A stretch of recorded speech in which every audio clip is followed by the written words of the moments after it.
Hey, what's up? Andrew Kramer here for VideoCopilot.net, and welcome to a very exciting After Effects tutorial. So today we're going to be creating an interesting blueprint reveal effect, and it's going to look something like this.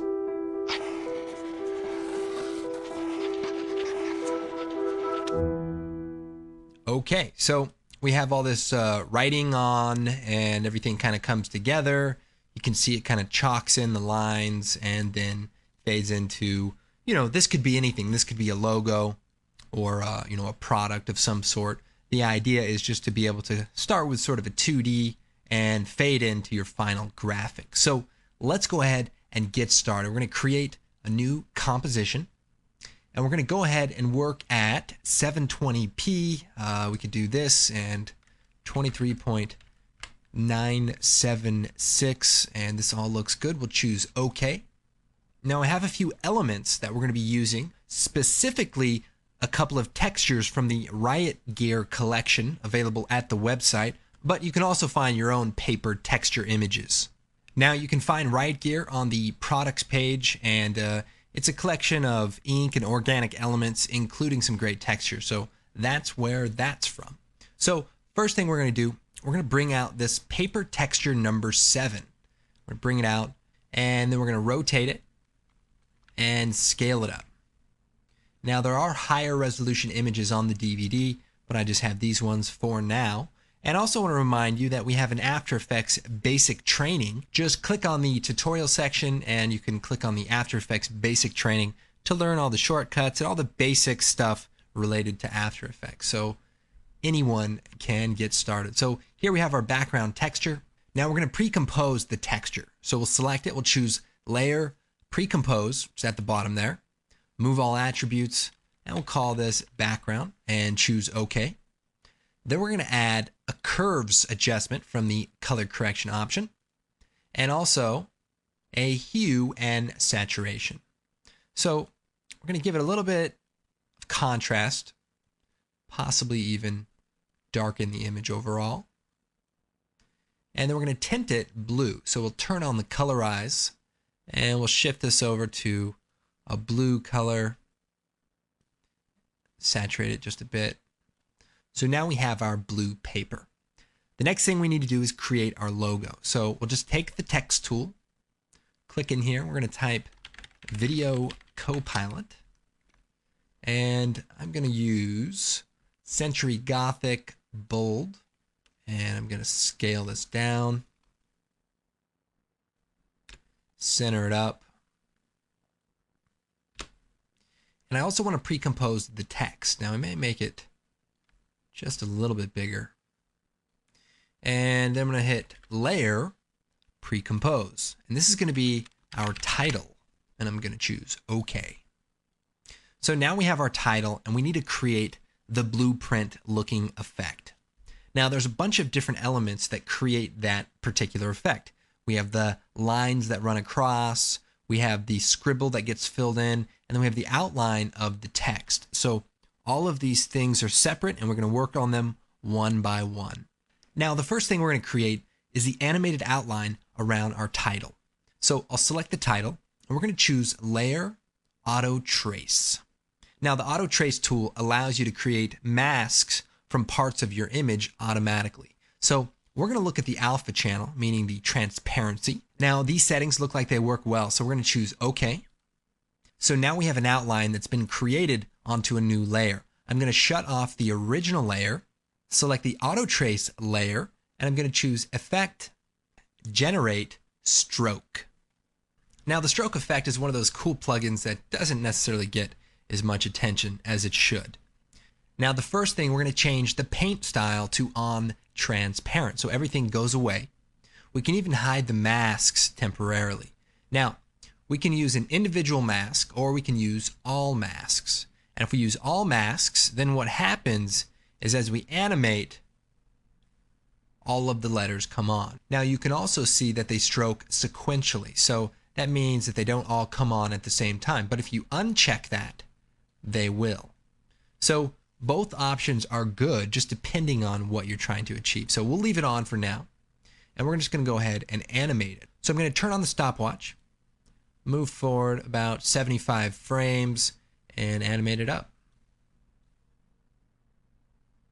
Now, I also want to create the scribble fill-in effect. So I'm going to duplicate our auto trace because we need another layer with those outlines. And we're going to choose Edit, Duplicate, and we can delete the stroke effect.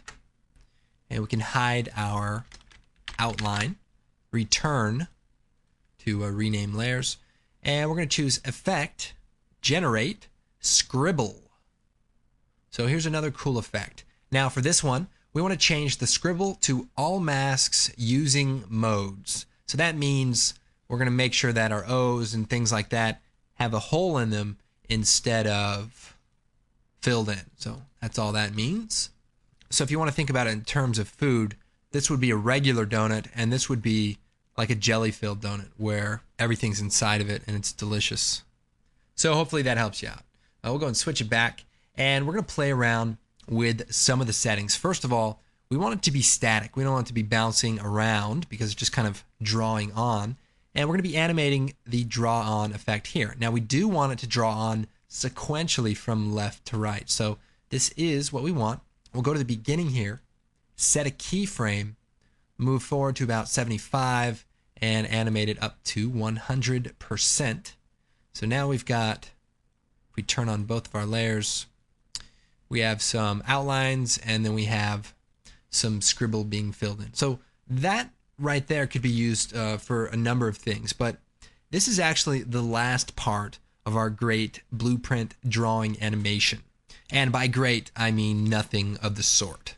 Now then, we'll go and shut these two layers off. We'll turn our main title back on and we're going to create a new solid. And this is going to be used to create our lines. So choose OK, and we're going to turn the opacity down. So we'll go down to the transform, turn the opacity down to 0. And then we're going to take the pen tool and we're going to draw some masks. Now this is the part where we can be a little bit creative, a little bit sloppy, and hopefully just make this thing look pretty good. So what we're going to do is zoom in and we're going to look for diagonal lines. So here's an edge that runs across the O. But on the T, we don't really have a diagonal edge. So we're not going to draw a line there. But we also want to create perfect 45-degree angle line. So what we'll do is find a line about right here, hold down Shift, and click. Now we're going to hit V to go back to our Move tool, select these, and line it up with the edge. And make sure it's selected completely. Hold down Shift, and make sure both points have a little square. And then hit Edit, Duplicate.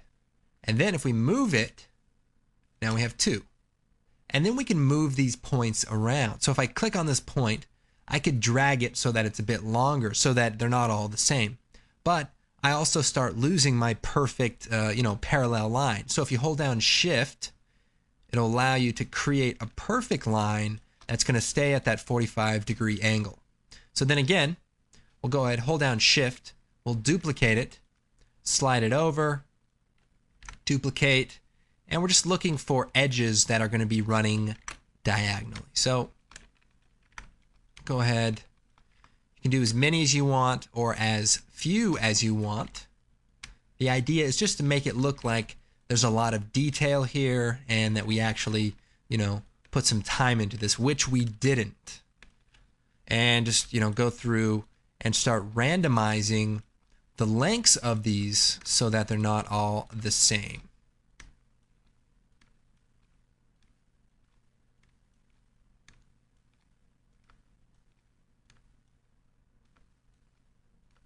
So now we're going to do the same thing except in the opposite direction. So we're going to create a new solid. Okay. And we'll go ahead, hit T, bring the opacity down to 0. Take the pen tool and begin drawing lines this way. So we'll hold down Shift, and then we're going to hold down Shift and move these over. And then we're going to hit Control D to duplicate it. And we're just going to make some copies to run along the edges. And we don't have to do every single edge, but let's make it look like we spent some time. And that looks good. So now we need to create some vertical and horizontal lines. So we'll create another new solid, and we'll call this diagonal 1, diagonal 2, and vertical. So we'll hit T, we'll bring the opacity down to 0, take the pen tool, and then we'll just start drawing lines here. So let's draw one here. Now the thing with the mask is going to want to continue the line. So what you can do is click away and then click back on the layer. Or you can duplicate the layer and do it that way. But either way. And I'm also holding down Shift to make sure that these stay vertical. So keep that in mind. Okay. And then we'll create another new solid. And by now we have the gist of it, and we'll call this horizontal. And we'll take the pen tool and we'll just start clicking in here. Let's see. Bring that opacity down and just start drawing. This is well on its way. So we'll move this down so it's actually touching. Maybe move this one up a bit. But these are just a bunch of little details that are going to really help make this effect look good. Now, one thing you can do is look at real blueprints, and they have a bunch of numbers and measurements and all these cool shapes and things, and you can try to incorporate those into your design to kind of play off that a little bit more. And it's kind of the same thing, you know, architects, they like to throw in all this extra, you know, information, numbers and measurements and stuff like that. And it's mainly to make themselves look more important. And I can totally relate. I do the same thing when I tell my friends what I do for a living. I just make it sound like I'm really important, like CIA spy, and I, you know, travel all over the world and stuff like that. I mean, obviously, that's all true, but I throw in even more stuff, which is just outrageous. Things I see in movies, things I make up in my head that I thought I saw in movies. A lot of good stuff. Obviously, I don't have a lot of friends because being a spy really takes up a lot of time. And plus, I had to kill a lot of them because I just told them too much information. I've said too much. So now we have our 4 layers, and what I'm going to do first is turn on the opacity. So I'll hit T, we'll turn it up to 100, and then we'll take the first layer, turn it on, and we're going to choose Effect, Generate, Stroke. Now this is a very cool effect, and we're going to turn on the All Masks option, and we're going to do On Transparent so that we have our little lines. And then we're going to animate the end position so that they draw on, just like that. So we'll go to the beginning of the comp, we'll turn on the stopwatch for the end, go forward to about frame 75, and we'll go up to 100 so that they draw on. Now I want to apply these settings to our other 3 layers. So here's a quick way to do that. Select the layer, hit UU on the keyboard twice, and then it brings up everything that's been changed, but it also includes our masks. So we'll hit Shift and then hit M. And then that hides the masks, and then we see our effects that have been changed. So we'll select the stroke, hold down Shift, All Masks, End, and Paint Style. So that selects all the parameters. We'll choose Edit, Copy, select our other 3 layers, choose Edit, Paste, turn them back on, and then we have all of our animation going off. Very exciting. Okay, so if I shut our title off and turn on our 2 outlines, we have this sort of animation where everything kind of draws on, somewhat random, but we can also see that most of the lines start and move over, and that's because that was sort of the order that we drew them. But we may want to randomize it a bit, so we're going to change the order of the masks, and we can do that by going into each layer, hit M, brings up the masks, and then we can simply move them around and reorder them. And this is just a quick, random process. There's really not anything to it other than just moving those around. And we'll just do that for each of these layers. So we'll just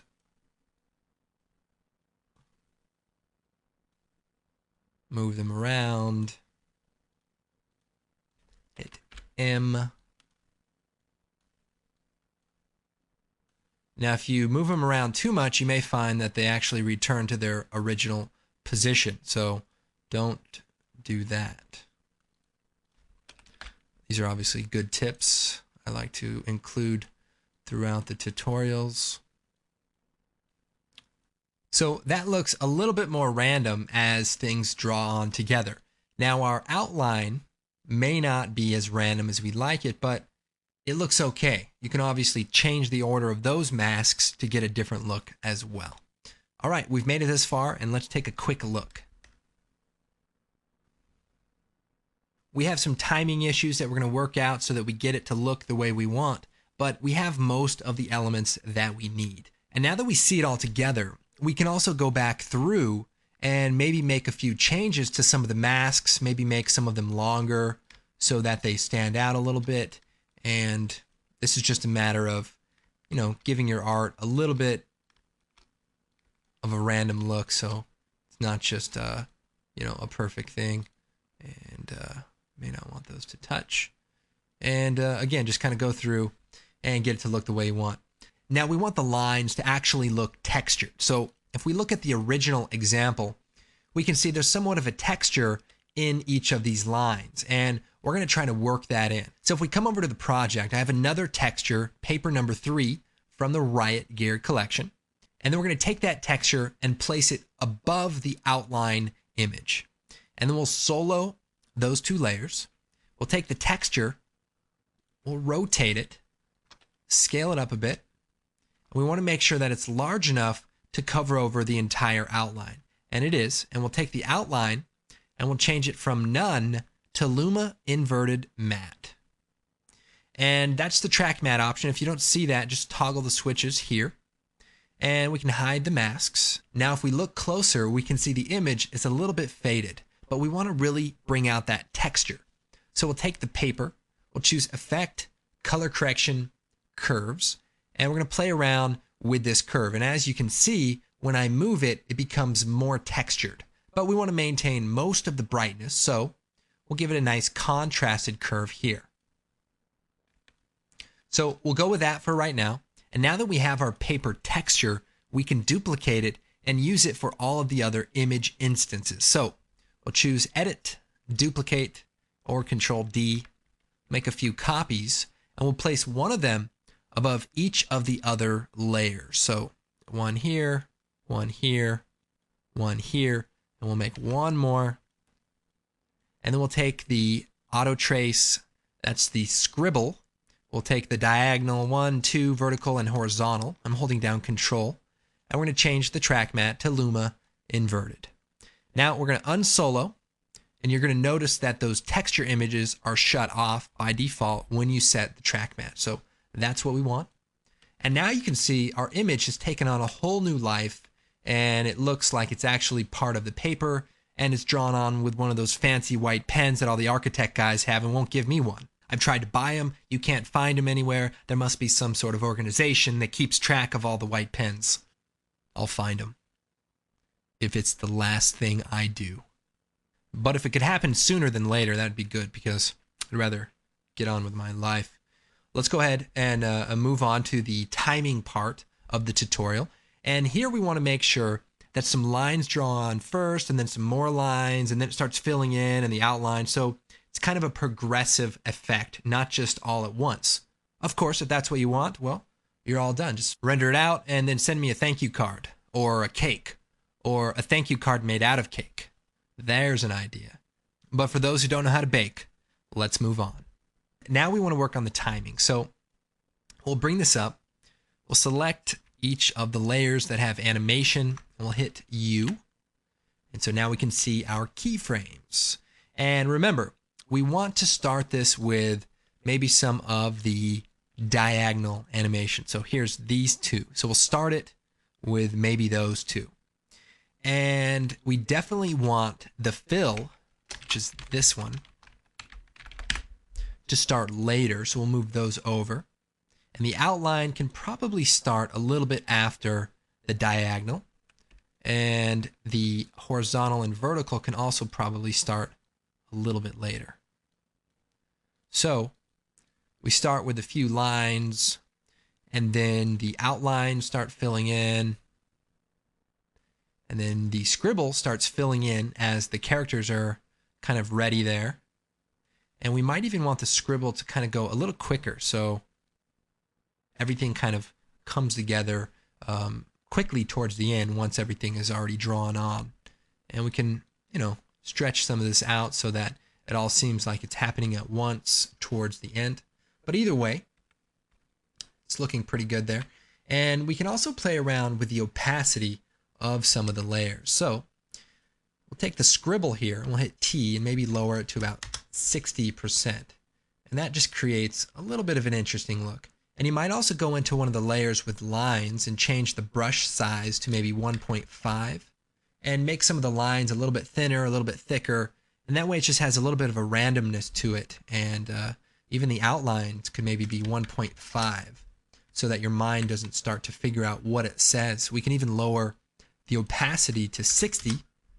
And that way, while it's drawing on, it doesn't necessarily stand out to you and you won't read it until everything kind of comes together. But those are just little things you can play around with. Here, we're looking pretty good. So now that I have the animation finished, what I'm going to do is take it all and move it over just a little bit. So we'll take all this, slide it over a few clicks, just so we have some empty space before the animation begins. So the next step is to create the animation where we start very close and zoom out to reveal our grand animation. So what we're going to do is take Comp 3, which is the project we've been working on. We'll hit Control K, and we'll call this Blueprint. Choose OK. And we'll take the blueprint and we'll drop it into another comp. So we're basically pre-composing it. So to create this animation, we're going to use a null object. So we'll choose Layer, New, Null Object.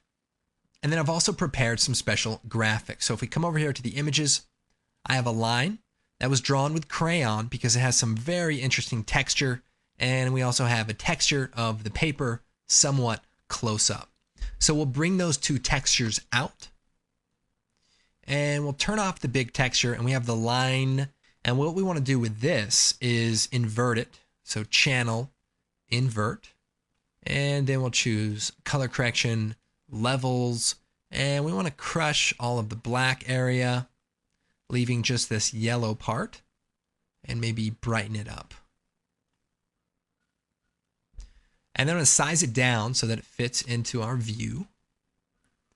And we're going to change the transfer mode to screen. Now, right now it's a yellow line, so we want to make sure that we tint it so that it's black and white. Now we have a little bit of spill up here, but I'm going to mask that out.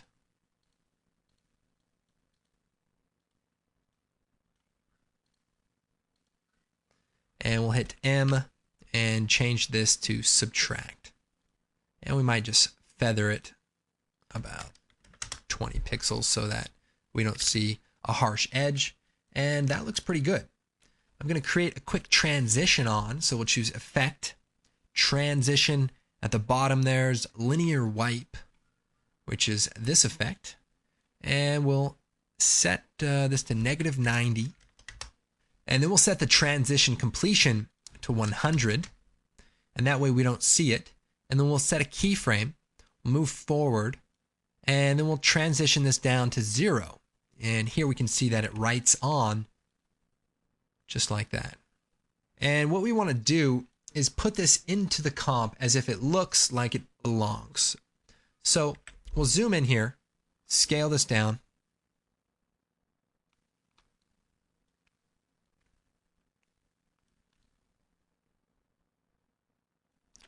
Might want to rotate it so that it runs just along the bottom here. And better yet, let's start with the diagonal line. Just like that.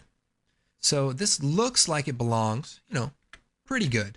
And this is a good place to start. So now that we have that line that draws on before anything else, we're going to use that to zoom into. So I'll take the null object, move it right to that point. We want it to get pretty close. So zoom in, line it up right where that starts. And here's where we're going to do some parenting. So make sure that you see the parenting, and you can right click, make sure that the column for parent is showing. And we're going to take the blueprint background and we're going to parent it to the null. And then we're going to take the line and we're going to parent it to the null as well. So now if we animate the null, everything will work together. And I'll show you what I mean. So for the null, I'm going to bring up the transform properties, anchor point, position, scale, all that. And we're going to move forward to about when everything comes together. Right about here, frame 135. We're going to set a keyframe for the position, scale, and rotation. And then we'll move forward to the beginning of the animation just when we see our line that we created, which is right here. Hide the masks and start zooming in. And as we zoom in, we can start to see the texture of this crayon. So we'll zoom in pretty close, and then we'll rotate it about -45 degrees. And we might even move the position over to about eye level, or right across the middle of the frame. So now, if we look at this, we can see it grows out, the camera backs up, and everything else kind of draws on. So that's what we want, although we do need to refine the animation a bit. But before we do that, there's one other important thing, and that is adding in this other texture. When we zoom in close, we don't really see any texture. It's kind of blurred out. So we need to add a higher quality texture, similar to the Earth Zoom tutorial. So we'll turn on that close texture. And remember, it's not parented to anything yet, so we can move it around. And I'm going to change the transfer mode to overlay. And it's a bit bright, so we'll add a curves adjustment. And if I toggle this on and off, you can see I want it to be a bit darker. So as we darken it, we can really start to see that texture. So maybe a little bit darker. All right, that's pretty close. So that's good. We have some extra detail at that microscopic level, and we can then parent this to the null. And so then our whole animation is going to bring that texture with it as it backs out and finishes up. Of course, we can see it, so we want to feather the edges of that. So we'll add a circular mask by selecting the layer, double-clicking on that, and then we want to feather it out. So we'll hit F, bring up that mask, and turn the feathering up, which will hide that edge. And we can bring the expansion in to about -200 as well. So if we look at that layer by itself, it's softened and it'll blend a little bit better. So we'll unsolo that and might even darken it a bit because I can see it's a little bit brighter there. Okay. So far, so good. We need to refine this animation though, so it's a little bit more gradual. So we'll go into the null object where our animation is, and we can probably shut these textures off for a moment because they're kind of large and they're a bit slow to render. So we'll go to the beginning here, and what we want to do is take the rotation keyframe, hit F9 to add an easy ease curve.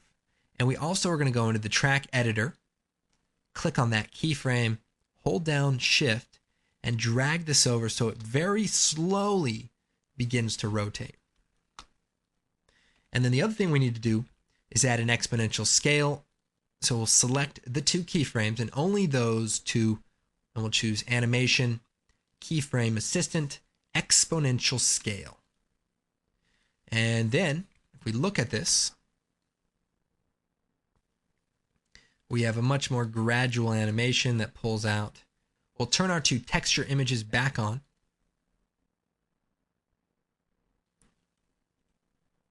Hide the null object. And we'll take that line that gets drawn on. Let's feather the end of that just about 5 pixels or so, just so it's not a harsh edge.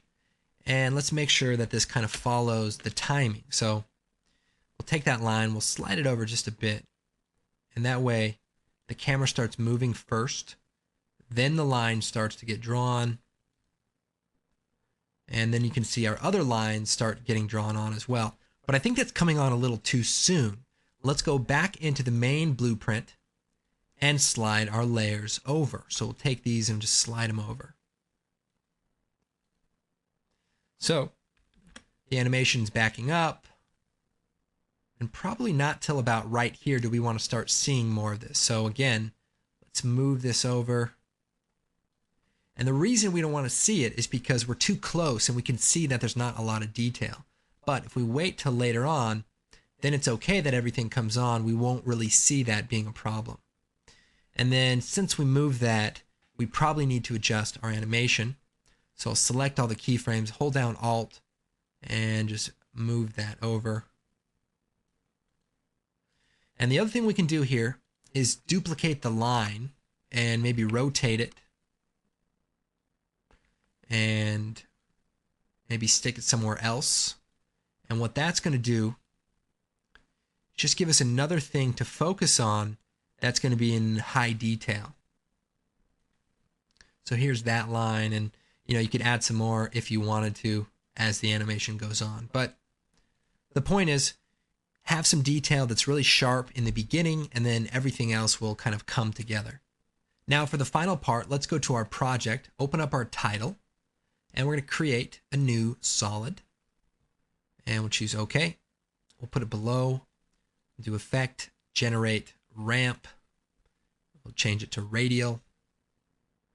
Use a black color, maybe gray to a light blue.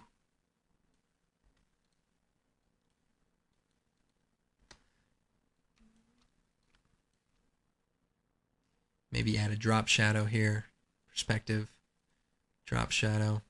So whatever your main logo is, we're going to go ahead and fade that in. So we'll bring it out on top of everything.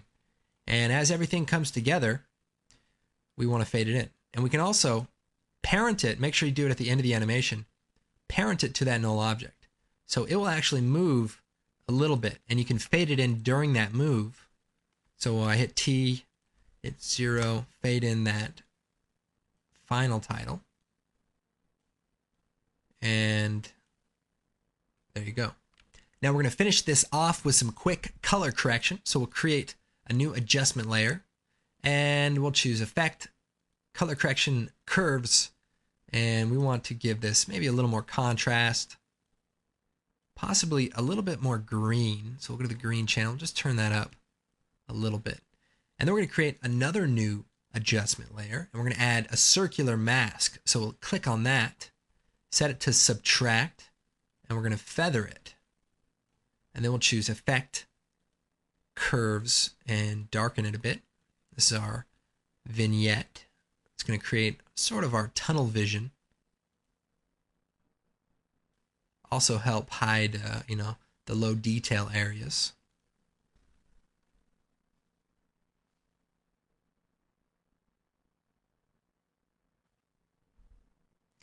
All right, so with a little bit of work and tweaking the timing, you can get that to look just right. Now, to create this little chalk effect, just check out the website, look at the 3D Sparks tutorial, and then also the cold breath tutorial, the frosty breath. Now, the project file for this is online. You can check out the particle world settings I used to create the spark at the beginning, and play around, see what I did differently. Try to come up with your own ideas and do something very cool, more intricate, more detailed, and I'm sure you're going to have a lot of fun. Now for a final touch, you can add this grid, which is just a black solid with a grid filter on top of it, and I've parented it to the animation just like the large texture image. And as always, check out the blog and our great forum. Ask a question. We are happy to help you out. A lot of great people there. And of course, be sure to check out our great products. And we've got a new one out that I should tell you about quickly. I've been working on it for the past like 5 or 6 months, and it's pretty awesome. We have a 2K version and a 720p version, only $100, and you get a lot of crazy action stock footage and some cool tutorials. Check out that promo video, and you can see tons of high quality elements, muzzle flashes, explosions, and fire. And there's some great demo videos online. Click on the tour and the gallery demo and the VFX breakdown to learn about things like this cool car explosion where this big explosion just happens right behind this bus, as well as the motion graphics opportunities and a few other cool things to keep in mind. And if you know anything about buying stock footage, there's 500 elements and you get it for only $100, or the full 2K film resolution for $249. So if you know anything about buying stock footage, you know that's a great deal, and we really went all out. So that's the end of my pitch, and really, I hope you guys enjoyed this. I'm Andrew Kramer, videocopilot.net. Now, if I can just find a blueprint for a tutorial that would actually be good, then we'd be in business.